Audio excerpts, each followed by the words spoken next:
ಮಲೆನಾಡಿನ ಒಂದು ಸಣ್ಣ ಹಳ್ಳಿ.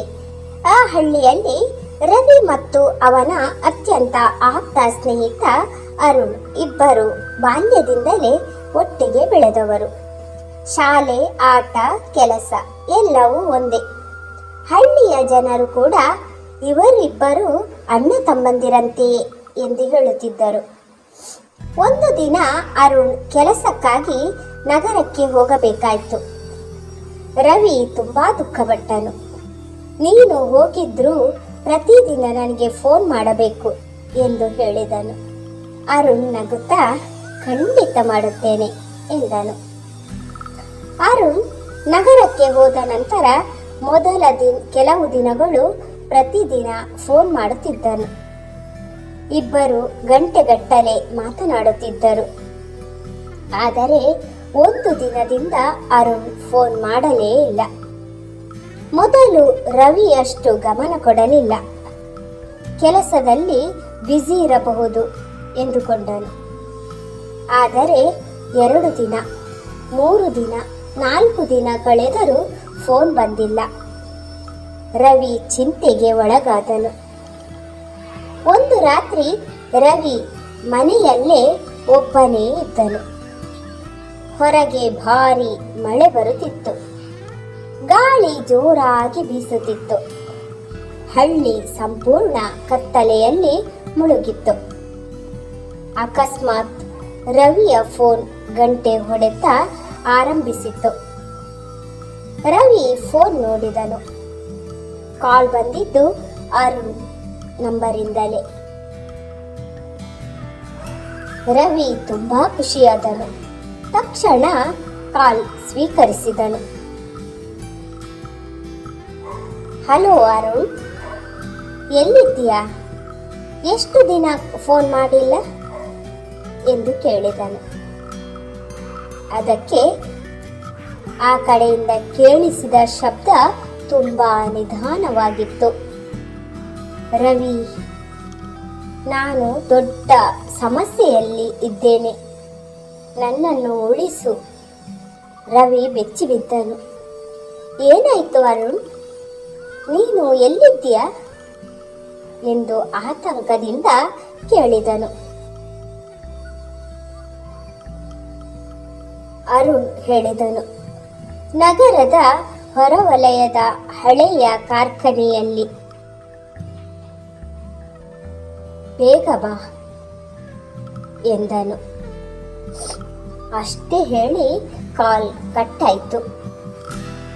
ರವಿ ತುಂಬಾ ಭಯಪಟ್ಟರೂ ತನ್ನ ಸ್ನೇಹಿತನಿಗಾಗಿ ತಕ್ಷಣ ಬೈಕ್ ತೆಗೆದುಕೊಂಡು ನಗರದ ಕಡೆ ಹೊರಟನು.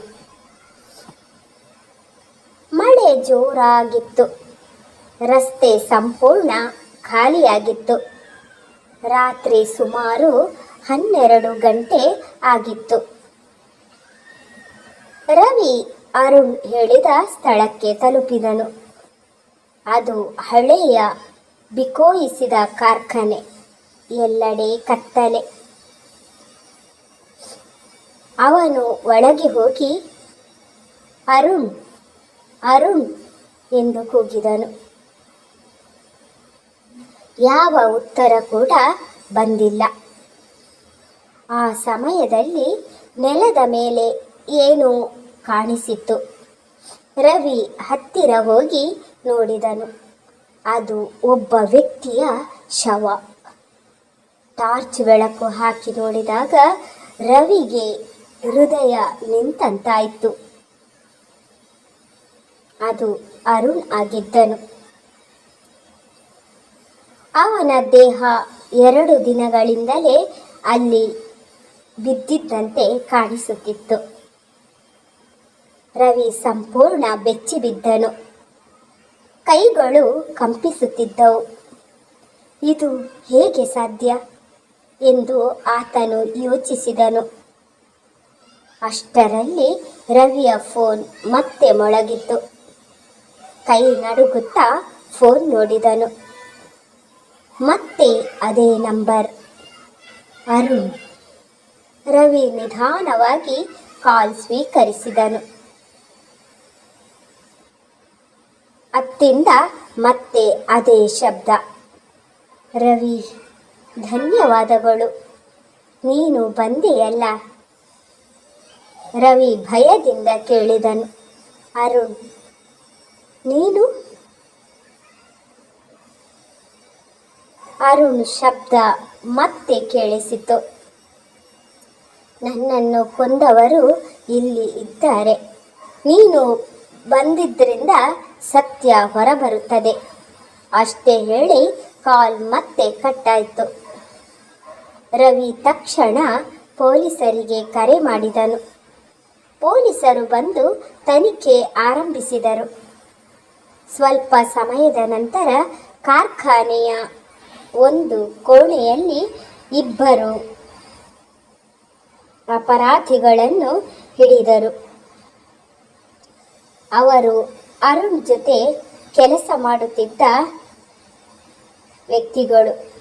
ಹಣಕ್ಕಾಗಿ ಅವನನ್ನು ಕೊಂದಿದ್ದರು. ಪೊಲೀಸರು ಅವರನ್ನು ಬಂಧಿಸಿದರು. ಆದರೆ ರವಿಯ ಮನಸ್ಸಿನಲ್ಲಿ ಒಂದು ಪ್ರಶ್ನೆ ಮಾತ್ರ ಉಳಿಯಿತು.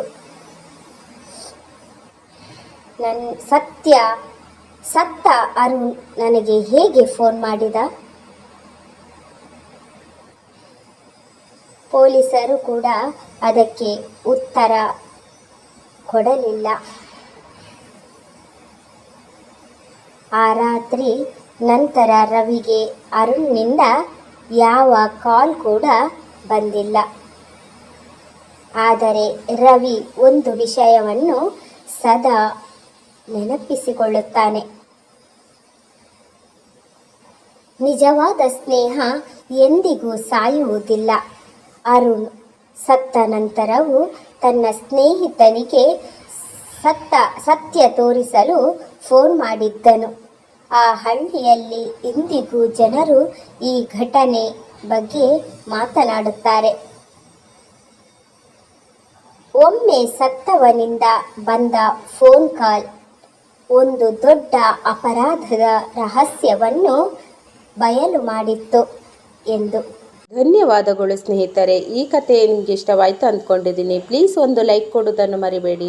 ಅದೇ ರೀತಿ ನನ್ನ ಚಾನಲನ್ನು ಮೊದಲನೇ ಬಾರಿಗೆ ನೋಡ್ತಿದ್ರೆ ಪ್ಲೀಸ್ ಸಬ್ಸ್ಕ್ರೈಬ್ ಮಾಡ್ಕೊಂಡು ನೋಡಿ.